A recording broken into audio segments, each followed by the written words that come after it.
आप सबको नमस्कार, सत श्री अकाल।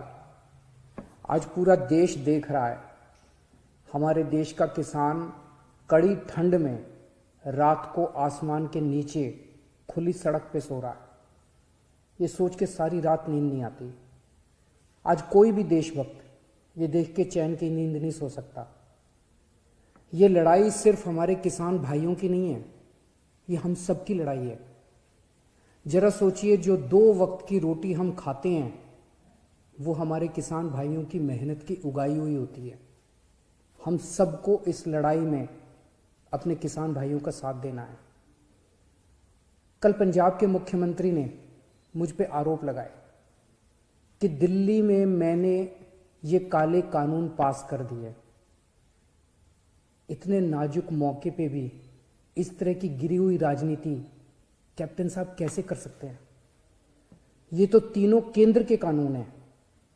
जिस दिन राष्ट्रपति के इन तीनों कानूनों पे दस्तखत हुए थे, उसी दिन ये तीनों कानून पूरे देश में लागू हो गए।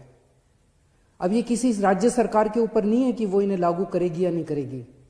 अगर राज्य सरकारों पे होता तो देश भर से किसान केंद्र सरकार से बात करने के लिए दिल्ली क्यों आते?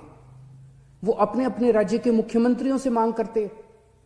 ये कानून केंद्र सरकार लाई है और कोई भी राज्य सरकार इन कानूनों को ना तो रोक सकती है और ना पास कर सकती है। अब सवाल ये है कि जब कैप्टन साहब को ये बात पता है तो फिर उन्होंने मुझ पर ये झूठे आरोप क्यों लगाए? इसका एक बहुत बड़ा कारण है। जब से हमने दिल्ली के 9 स्टेडियम को जेल बनाने से रोका है, तब से केंद्र की भाजपा सरकार मुझसे बहुत ज्यादा नाराज है। केंद्र सरकार का पूरा प्लान था कि जब किसान दिल्ली आएंगे तो उन्हें इन 9 स्टेडियम में डाल देंगे। हमने स्टेडियम को जेल बनाने की इजाजत नहीं दी, तो वो लोग अब मुझसे बहुत नाराज हैं। मुझे पता है कि स्टेडियम को जेल बनाने के लिए मुझ पे कितना दबाव आया था, किस किस का फोन नहीं आया। लेकिन जिंदगी में कुछ ऐसे मौके आते हैं जब आप अपने ज़मीर की सुनते हो, नतीजे की परवाह नहीं करते। कैप्टन साहब, क्या इन्हीं लोगों का आप पे दबाव है जो आप मुझ पे झूठे आरोप लगा रहे हो, मुझे गालियां दे रहे हो, बीजेपी की बोली बोल रहे हो, बीजेपी के साथ ये दोस्ती निभा रहे हो, या कोई दबाव है क्योंकि आपके परिवार पे ईडी के केस चल रहे हैं आजकल और ईडी के नोटिस भी आ रहे हैं आजकल? कैप्टन साहब के पास ये बिल रोकने के कई मौके आए। पंजाब के लोग पूछ रहे हैं कि तब कैप्टन साहब ने इन बिलों को क्यों नहीं रोका? आज से 1.5 साल पहले 2019 में केंद्र सरकार ने ये तीनों काले कानून बनाने के लिए एक कमेटी बनाई थी। उस कमेटी में पता है कौन था? उस कमेटी में कैप्टन साहब थे। कैप्टन साहब, पंजाब के लोग आपसे पूछ रहे हैं कि आपने उस कमेटी में इन काले कानूनों को क्यों नहीं रोका? आपने कमेटी में एक बार भी इन काले कानूनों का विरोध क्यों नहीं किया? आपने बाहर आके लोगों को क्यों नहीं बताया कि केंद्र सरकार इतने खतरनाक कानून बनाने जा रही है? कैप्टन साहब, आपके पास 1 नहीं, 2 नहीं, 3 नहीं, इतने मौके आए जब आप इन बिलों को रोक सकते थे।